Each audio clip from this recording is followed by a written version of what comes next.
사실 전 세계적으로도 그렇고요. 개인 투자를 오래 했던 사람들 모두가 이렇게 난이도 있는 장세는 처음이다, 이런 표현을 많이 합니다. 요즘은 천국까지 갔다, 지옥까지 갔다, 다시 천국까지 갔다, 지옥까지 갔다, 이런 경우는 정말 앞으로 다시 이런 세상이 올까라고 싶을 정도로 정말 변동성이 큰데요. 왜 이렇게까지 변동성이 커진 것일까? 몇 가지 추정되는 부분이 있지만 그걸로 완벽하게 해석이 안 될 만큼 현상도 불분명하고 왜 그런지도 불분명하고, 그리고 난이도는 높고, 이게 지금의 시장의 흐름입니다. 사실 사이드카라는 것에 대한 어떤 개념적인 정의를 아주 쉽게 설명드리면요, 시장에서 어떤 이슈가 생겨서 특정 종목이, 또 주식시장이 과도하게 어떤 반응이 일어날 때가 있습니다. 사실 그걸 과도한지 아닌지는 몰라요. 그런데 국가에서 일정 범주를 정해놓고 그 범주까지 뭔가 딱 치고 나면 이것 때문에 사람들이 뭐야, 이렇게까지 많이 빠진다고, 이런 생각을 가지면서 그때 그 패닉 상태에서 묻지마로 투매가 일어나기 시작할 수가 있겠죠. 그러면 뱅크런과 똑같이 주식시장이 과도한 폭락으로 이어질 수가 있습니다. 그래서 사이드카라는 것은 일정 정도 낙폭이 확인이 되면, 아니면 변화가 확인이 되면, 그때 잠시 진정하세요. 잠시만 진정하시고 우리 다 같이 생각 좀 해봅시다. 그런 시간을 잠깐 주는 겁니다. 왜냐하면요, 전문 투자자들은 시스템 매매, 프로그램 매매라는 게 또 있습니다. 이건 뭐냐 하면, 이유 여하를 불문하고 내가 투자한 종목이 일정 수준 이상의 변화가 생기면 일단 팔고 현금으로 확보한 다음에 그 다음 생각해보자 라는 게 프로그램 매매, 시스템 매매의 전형입니다. 그러다 보니까 이런 형태 때문에 누군가가 매도 치면 그 매도 친 것 때문에 더 빠지겠죠. 그리고 그 매도 친 사람들이 더 빠지게 만들면 그 밑에서 하방을 잡아놨던 또 다른 시스템 매매, 프로그램 매매가 또 매도를 하겠죠. 그럼 연쇄적으로 작동하다 보면 이게 진짜 큰일 날 수 있다라는 게 이 제도의 취지인데요. 그래서 잠시만 우리가 생각해보고 대응해보고 이게 진짜 큰 이슈 아닌지 정도를 생각해볼 시간을 주는 게 사이드카인데요. 저희 방송 녹화 기준으로 벌써 45회를 넘었습니다. 야, 저도 IMF 외환위기, 그 다음에 글로벌 금융위기,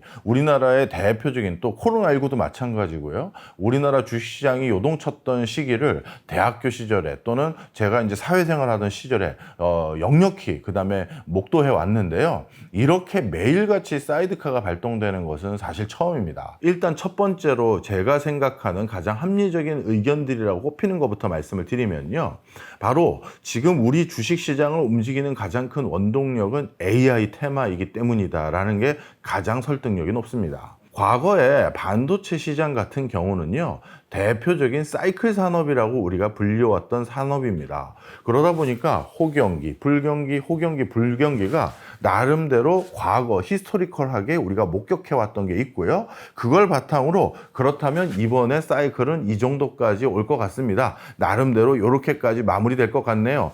전문가들마다 견해는 소소하게 다르지만 그래도 어느 정도 수준에서 우리가 이 견해를 우리가 맞닥뜨릴 수가 있었어요. 그런데 이 AI라는 것은요, 그 누구도 걸어가 보지 않은 테마입니다. 저 같은 경우는 사실 AI에 대해서 굉장히 크게 바라보고 있는 사람입니다. 우리 인류는 또 한 번의 진보라는 표현보다도 큰 변화에 직면한 텀에 들어섰고, 이 변화 동이는 향후 한 1000년을 좌지우지할 엄청난 변화의 시발점에 와 있다. 저는 이렇게 판단하는 학자입니다.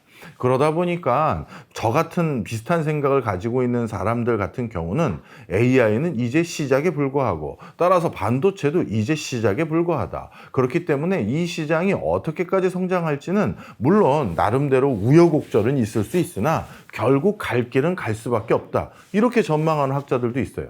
하지만 저희들 내부에서도 그래서 어디까지 올라갈 겁니까에 대해서는 그게 1부터 10만까지, 1부터 100만까지 차이가 너무 큽니다.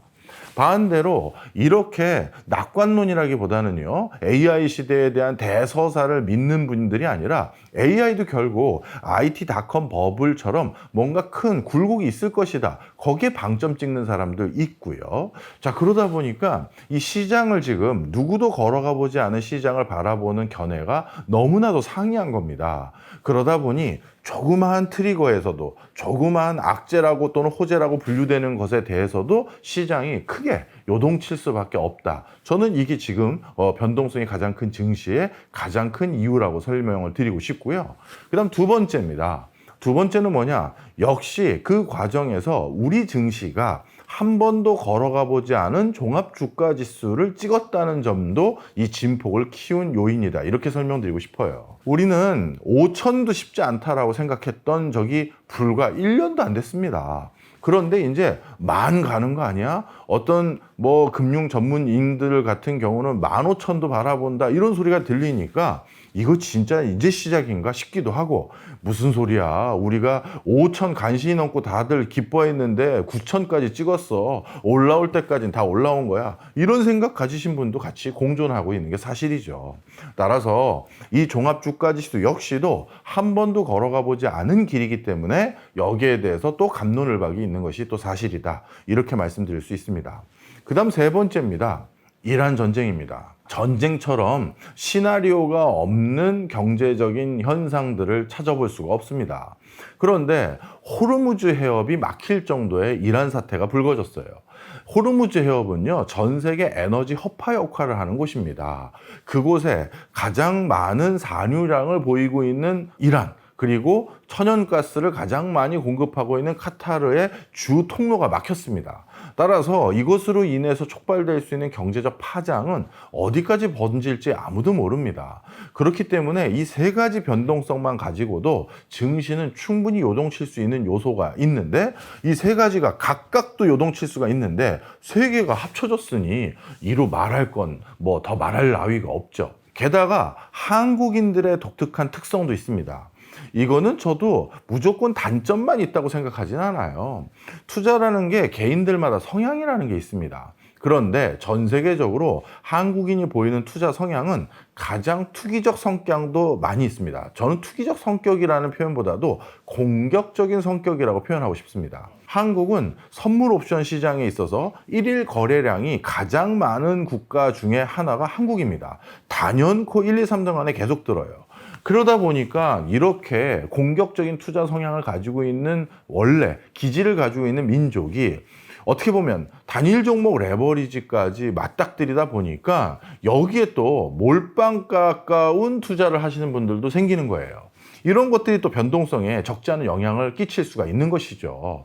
자, 그래서 정리하자면 이런 여러 가지 요소들이 중첩돼서 지금 이렇게 매일같이 변동성이 커진 것이고, 이 변동성이 커진다는 것 자체만으로도 돈을 빼고자 하는 게 외국 기관 투자자들입니다. 그래서 변동성이 커지면서 계속 우상향하는 거 아닌가요, 교수님? 이렇게 생각하실 수도 있는데요. 외국 기관 투자자들이 바라보는 한국 시장이라는 것은 높은 변동성까지 감내하면서 정해진 미래로 꾸벅꾸벅 가는 시장이니까 여기에 계속 투자해야지 라고 생각하는 미국 시장과는 달라요. 우린 그런 시장이 아닙니다. 아유, 이렇게 높은 변동성 보이는 시장이라면 차라리 조금 자금을 일부 덜어내는 게 낫겠다, 이렇게 판단할 수 있는 개연성도 굉장히 높습니다. 특히 사모펀드 중심으로요. 그러다 보니까 분명한 것은 올해 연초 대비 지금 녹화일 기준으로 7월 중순 기준으로 연초 대비는 외국인 자금이 더 들어온 게 사실입니다. 그런데 더 많이 들어올 수 있는 여지가 있었음에도 불구하고 우리 시장의 독특한 변동성, 이것이 더 들어오게 만드는 것에 대해 장애물 효과를 가져왔다, 저는 이렇게 평가합니다. 사실 일견 이게 우려되는 면도 많이 있습니다. 어떻게 보면 본 주식이 아니라 레버리지에 대한 매매량이 더 많다? 이거는 그만큼 공격적인 성향, 투기적 성향에 있는 투자자들이 많다라는 걸 반증하는 분명한 사실입니다. 하지만 모르겠습니다. 여러 가지 갑론을박이 아마 댓글에 있으실 것 같은데요. 저는 이런 생각을 주로 가지고 있는 학자 중에 하나입니다. 국민을 아이처럼 정부가 취급해서는 안 된다는 거예요. 우리 모두 성인입니다. 그죠? 각자 자기의 피땀 흘려서 야근하면서 주말에도 일하면서 아침에 지하철, 지옥철 타고 출퇴근하면서 번 돈 가지고, 내가 번 돈 가지고 내가 투자하는 거예요. 그런데 국가가 넌 안 돼. 넌 아직 이건 할 수 없어. 아유, 너도 안 돼. 이게 맞는 걸까요? 만약에 그 투자를 해서 그들 중에 누군가가 크게 성공을 하면요. 그렇지 않습니까? 그러면 우리나라 정부는 도덕적이고 이런 단일 종목 레버리지를 마음껏 투자하게끔 만들어줬던 유럽이라든가 미국이라든가 다른 국가의 정부는 부도덕한 건가요? 저는 그건 아니라는 거죠. 그래서 저는 이렇게 표현드리고 싶습니다.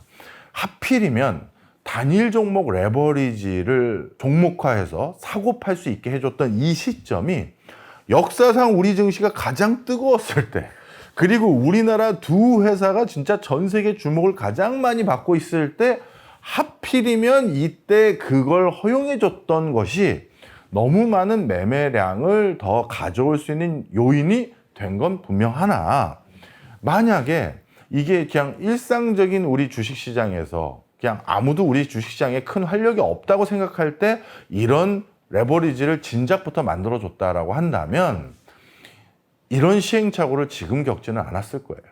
저는 개인들이 이렇게 단일 종목 레버리지를 많이 샀다 팔았다 하는 것을 지금 일종의 러닝 커브, 즉 말 그대로 학습 곡선을 그려가면서 이렇게 하는 건 나에게 적합하지 않구나, 이런 거는 결국 돈을 더 많이 수익을 더 실현하는 게 아니네, 이런 것들을 학습하는 걸 지금 하고 있는 거일지도 몰라요.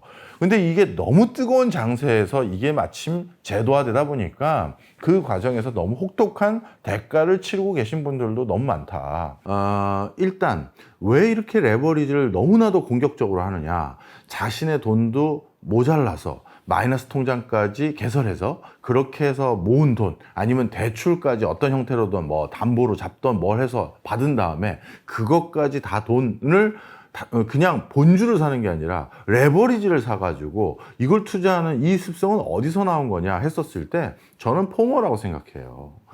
예를 들어서 우리 어느 회사에 어느 직장 다니든지 주변에 그런 사람 한두 명 있지 않습니까? SK 하이닉스 샀다가 내가 10배 이상 수익 거뒀잖아. 삼성전자로 6배 벌었잖아. 삼성전기로 내가 20배 가까이 벌었어. 이런 사람들 간간히 들린단 말이에요. 그러다 보니까 나는 아무것도 안 했는데 이 생각이 있었겠죠. 그럼 그걸 따라잡기 위해서 그 다음 하는 행보는 정상적인 본주의 수익률만 가지고 따라잡을 수가 없잖아요. 그러다 보니까 레버리지 쓰고 또 빚내서 투자하고 이런 것들을 해서 내가 지금 단기간에 뒤처진 걸 따라잡겠다, 그 심리도 분명 있는 것 같습니다. 그런데 일단 거기에 대해서 답변을 드리면요, 저는 이렇게 늘상 말씀드립니다. 제가 한국경제TV에 얼마 전에 나가서 했던 말씀도 똑같아요. 전혀 제가 말 바꾼 거 아니니까 확인해 보셔도 됩니다.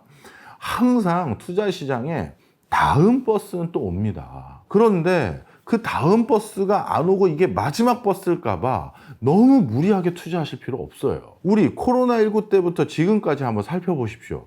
코로나 터지자마자 주가 1,500, 1,600까지 떨어졌다가 3,300 넘어서까지 올라갔어요. 그러면 그때도 기회 있었죠? 그 기회 놓쳤습니다. 그 뒤에 무슨 기회가 있었습니까? 비트코인 폭등이라는 또 기회가 있었습니다. 또 그것도 놓쳤어요. 그러면 다신 기회가 없느냐? 아니잖아요. 지금 코스피 9,000까지 찍었던 또 기회가 있지 않았습니까? 투자 시장에선 항상 기회는 또 옵니다. 그런데 이번이 마지막 기회라는 착각 때문에 무리한 투자를 하면 다시는 그 다음 버스에 올라탈 수가 없는 거예요. 그래서 너무 공격적인 투자 성향을 보이시는 게 정말 확신이 있는 게 아니라면 저는 웬만하면 자제하셨으면 좋겠고요. 저도 인생에 있어서 여러 번 확신이 있었지만 그때마다 틀렸던 적도 너무나도 많습니다. 사람의 인지 능력이라는 건, 사람의 지적 역량이라는 건 늘 한계가 있습니다. 그래서 시장에서 그래도 제가 오래 버티면서 다음 버스도 일부 타고 그 다음 버스도 일부 탔던 것은 내 자기 확신이 중요한 게 아니라 자기 부정, 이게 있었기 때문에 가능했다라고 다시 한번 말씀드리고 싶고요. 자, 그렇다면 이렇게 비투 많이 하시는 분들이 다 시장에서 어느 정도 소강 상태가 되어야 그럼 다시 코스피가 9,000, 만까지 가느냐라고 했었을 때 저는 꼭 그렇게 돼야지만 9,000, 만까지 다시 회복된다라고 생각하진 않아요. 사실 이제 더 이상 반도체에 대해서 악재를 찾기가 이란 전쟁 빼고 없을 정도다라고 할 정도로 정말 호재들이 더 쌓여가고 있고, 두 S 회사 모두 내부적으로도 자신들이 예상한 것보다 더 돌출된 호재들이 더 많아지고 있는 형국이다라고 스스로 자평하고 있는 상황입니다. 그런 상황에서 어찌 보면 외국인들이 한국 주식시장은 이제 이 정도 변동성은 당연히 있는 시장이 돼버렸네 라는 인지 속에서 다시 돌아온다든가, 아니면 여타 유럽이라든가 동남아시아라든가 우리보다 경제적 펀더멘탈이 어려워지고 있는 지역들이 좀 있어요. 그쪽 지역에서 일부 자금이 다시 우리나라 쪽으로 돌아온다든가, 아니면 해가 지나서 한국 시장의 주식 시장은 이제 시장 규모가 이 정도 돼라는 그 기준점을 아예 달리 설정해서 한국 주식이 너무 폭등해서 덜어내야 될 이슈를 줄어들게 만들었던 그 새로운 기준점을 제시한 시점이 된다면 변동성은 이렇게 계속 높아졌다 하더라도 오히려 주식은 더 갈 수도 있다. 저는 이렇게 평가합니다. 근데 제가 이렇게 말씀드리고 싶어요. 반도체도 그렇고 조선도 그렇고요. 대표적으로 이런 섹터들을 저희가 시클리컬 산업들, 그래서 사이클이 있는 산업들이다 이렇게 부릅니다. 그런데 저도 예전에 2000년대 중반에 이 사이클 관련한 산업들에 투자를 했었을 때 타이밍을 놓쳤던 적이 있어요. 이때보다 더 많이 올라가겠지 생각해서 들어갔는데 잘못 들어간 겁니다. 그러니까 고점에 물린 거예요. 그런데 사이클 산업의 특수성이 있습니다. 이럴 경우 어떤 경우가 가능하냐면, 정말 내가 급전이 필요한 돈이 아니라면 이번 사이클은 내가 잘못 읽었다. 그러면 다음 사이클까지 기다리는 거예요. 그렇게 다음 사이클, 뭐 예를 들어서 반도체 같은 경우는 3, 4년일 수도 있고요. 조선 같은 경우는 좀 길기도 합니다. 10년 가까이 걸리기도 해요.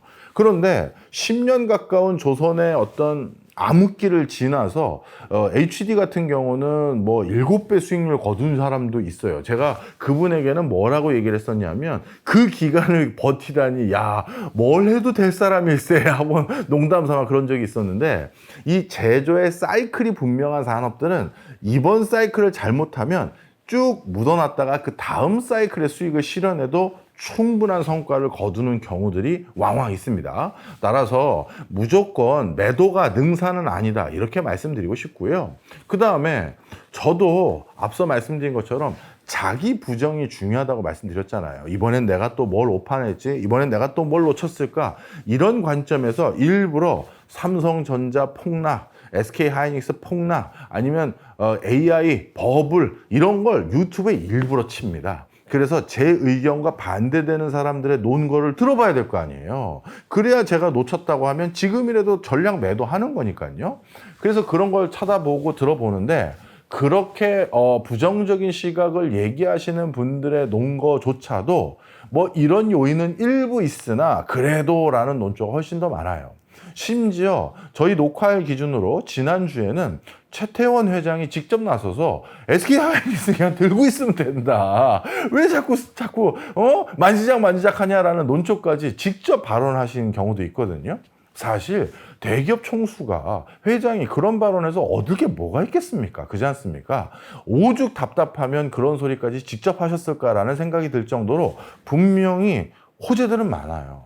악재라고 나온 것도 해프닝에 그친 게 한두 개가 아니었죠. 메타가 데이터 센터 임대 준대더라. 알고 봤더니 별것도 아니었어요. 그 다음에 애플이 중국 반도체 살려고 하더라. 알고 봤더니 또 별것도 아니었어요. 그런데도 그거 뒤에 주가가 전고점으로 다시 안 가는 거예요. 이런 것은 역시 심리적으로 우리 모두가 지금 경직되어 있는 게 가장 큰 요인인 것 같습니다. 이런 행동은 좀 하지 말아라 그런 게 있을까요? 네, 제일 좋은 게요. 갑자기 의사결정하는 겁니다. 예를 들어서 뭔가 정확하게 이게 왜 이런지 내가 알아봐야겠어 하면서 유튜브로만 설명드리겠습니다. 이 채널도 보고 저 채널도 보고 저 사람 또 괜찮은 사람이라고 내가 들었는데 저 사람 의견도 들어봐야겠다 하면서 쭉 들어봐요. 그런데 전문가들마다 각각 자신의 견해들이 있을 거 아니겠습니까? 그리고 또 하나 팁을 드리면, 전문가들마다 자신의 견해가 있는 척하기 위해서 또 노력을 해요. 왜냐하면 전문가란 사람이 다른 사람들이 얘기한 것과 똑같은 얘기만 하고 가면, 전문가란 사람이 다 얘기하는 것만 얘기하고 가네, 그 소리 할 거 아니에요. 그러니 뭔가 남다른 나만의 관점을 제시하겠다는 강박이 전문가들은 다 있어요. 그러다 보니까 조금씩 다른 버전 얘기를 다 합니다. 그러니 이제 어떻게 된다? 다 들었는데 다 다른 얘기를 한다. 아유, 그래서 내가 모르겠다 하면서 결정하는 거. 매도, 매수, 아니면 종목 선택. 이게 제일 나쁜 겁니다.